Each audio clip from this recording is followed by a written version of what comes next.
Start this project, I wanted to measure the side of the fence that's closest to the blade and measure it to the line that's used to read the ruler on the actual fence. So to do this, I used a framing square and measured it. And here I read 5.5 inches from the line to the fence face, to the face of the fence.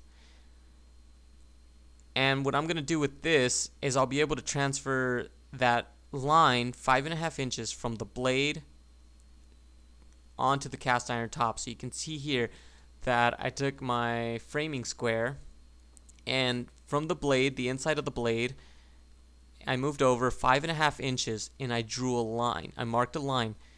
This is just going to be a reference point later on so that I can put everything into place, so that I can just mock up the tubes, mock up the angle iron before I create my holes, so I have everything just right. And so here I am projecting that line all the way to the back of the table saw. Again, this line is 5.5 inches to the right side of the blade. Here I'm going to use a zip tie to measure the distance from the bottom of the fence to the top of the cast iron top, just so I have a reference to go by. And I'm shimming the fence up with these rubber foam pad things that I found in the shop. And I'm going to test it out, and you see that the zip tie slides under and it feels just a little bit of drag. So I think I'm fine right here, so I'm going to take the measurement and lock that in. So I took the same procedure as I did with the front on the back of the fence. This time though, I didn't shim it, I just clamped it into position, as you can see. And I used the level to make sure I was straight. And I took measurements with a square again, and this will come in use later when I drill the holes on the angle iron. There you saw that I'm inserting the zip tie to make sure that the height of the fence is the same as it is on the front.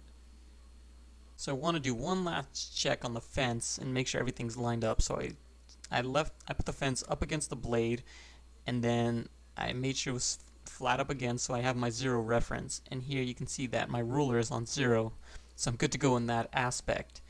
And these tabs move left and right for adjustment, but I'm ready for the next step.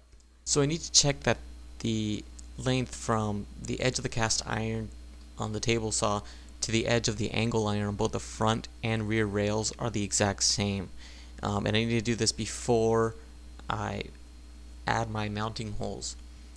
And so here I'm measuring, and I see that it's 23 7/8 of an inch, again from the edge of the cast iron to the edge of the angle iron on the front rail.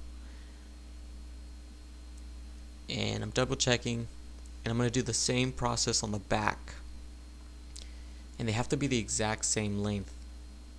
However, here I measure 24 7/8, which is an inch further to the right. So I need to move the rear rail 1 inch to the left. So now I need to move the angle iron over. So I'm going to remove these clamps and I'm going to shift it over. But what I should have done was mark a line at the edge of the cast iron top where the angle iron is, and then mark a line 1 inch from the edge with a Sharpie, and then moved the angle iron over. I moved the angle iron now 1 inch, and I'm going to double check it before I lock this in with the clamps. And I'm measuring right here to see if I need any more adjustment. But I did get it on the first try, and it was just pure luck. But now I can lock this down with the second clamp. So I've got both clamps locked in position, and here I am checking to see that the angle iron is level. And I want to do this and a couple other measurements before marking my mounting holes. And so I'm going to check the height with the square from the top of the angle iron to the top of the tabletop. Make sure they're both the same, and they are. And I'm going to check that the fence is still slightly above the cast iron top.